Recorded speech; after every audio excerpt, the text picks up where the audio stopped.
Hi guys, how are you? Tyrus here. I recently did a video regarding the kind of job losses that we are currently experiencing in the country. And I had a heart-to-heart conversation with a very good friend of mine who is also going through very tough moments, especially during this whole redundancy issue. And yeah, him and the family have been really affected, and more primarily as a result of very sudden job losses. And it's job losses where people are making very good money. You had set up your lifestyle to a certain degree, and then now the big question comes in is now what do you do? What do you downscale? One thing I just wanted to do today is to try and break down how dire this situation is and why you really need to take urgent action, especially in terms of how you manage your expenses. So just a quick Google search, uh, especially in terms of, let's say, Kenya, this country that we dearly love.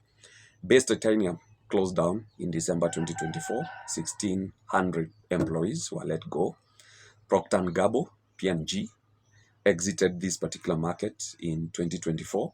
That is roughly around 850 job losses. Delalu closed down. The guys who have been printing money and exams for I don't know how many years, 300 jobs gone like that. Twigger Foods, I think, laid off around 250 employees, one of the biggest startups that had really uh, taken our flag high up there in the startup world. You guys know about them and the issues they're going through. But they recently laid out around 250 employees. CAC Insurance has reduced its workforce by around 75 positions. Unga Group by around 50 positions. CMC Motors has exited the Kenyan market. CMC, yeah, all the way, I don't know when these guys came to Kenya. Now they are off.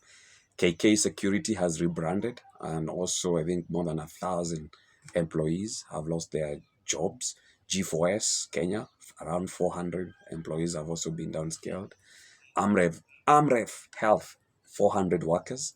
Not to mention the kind of effect USAID program shutdown has had on our economy.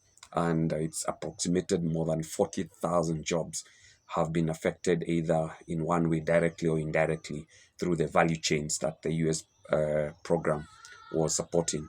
We have Poster Kenya, especially those guys who went to uni, millennials, and the only way you could withdraw your money was through that small poster booklet. Literally, for especially the older generations, Poster Kenya was their first banking, uh, I'll say, experience.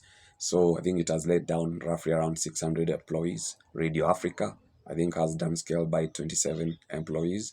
The Standard Media Group, the kind of issues they are going through. I think they have also let down around 300 employees. Tile and Carpet Center, and so many other organizations. Some of these organizations not just closing down, a lot of them are doing what you call restructuring.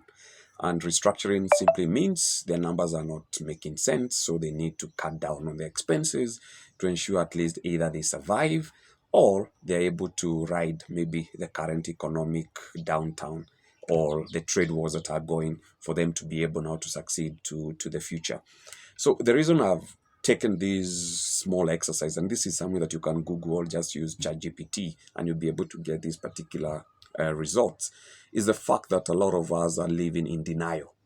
Denial in the fact that you think that that particular position you are in will always be there. And what denial does, it forces you not to take the precautionary actions that you need to do to be able to stay afloat. And when we were having this conversation with my friend, is that where he's currently working, notices have started coming through in terms of, because it's a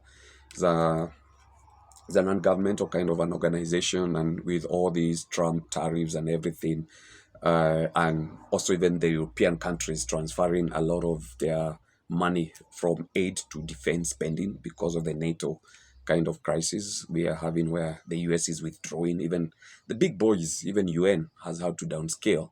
because of what is happening globally. Now, the way economies work is, or global economy or macroeconomics, there will come a time that all this will settle down. And as it settles down, there are new opportunities that will pop up, and there are old opportunities that will die, or opportunities that are currently very active right now will just die off. But more importantly is, what are you doing in terms of your life, and especially in terms of cutting down on costs? Because what has been happening, and especially the people who have been working in these big corporate jobs, is that they always seem to have a security bubble. You have your insurance, medical insurance, retrenchment insurance, you have an investment here and there. But a lot of us thought, or usually operate in the safety that that particular income will come through and through. And even if you lost your current job, it will take you maybe another 3, 4, 5, 6 months to get a replacement job. But unfortunately, with the current trend, both in terms of the global war, the the AI revolution and all that, there are some positions that will remain redundant forever. And it's very important for you to be able to press that pause button. Either you are currently in your current position, maybe you have not been laid off, you have been laid off. But one of the most important things is, number one, to figure out, how do I bring down my cost of living? Because you guys, the middle class, you have taken your kids to all the expensive academies. You live in very parochial places, very expensive places, neighborhoods and all that. Especially if you're maintaining this livelihood from employment income, guy, boss, GTech on, call yourself to work a small meeting and just evaluate. The others who are able to survive in this kind of environment, especially from income coming from business, or maybe surplus or savings that they have done over a long period of time. So those guys are typically more secure in terms of where they are.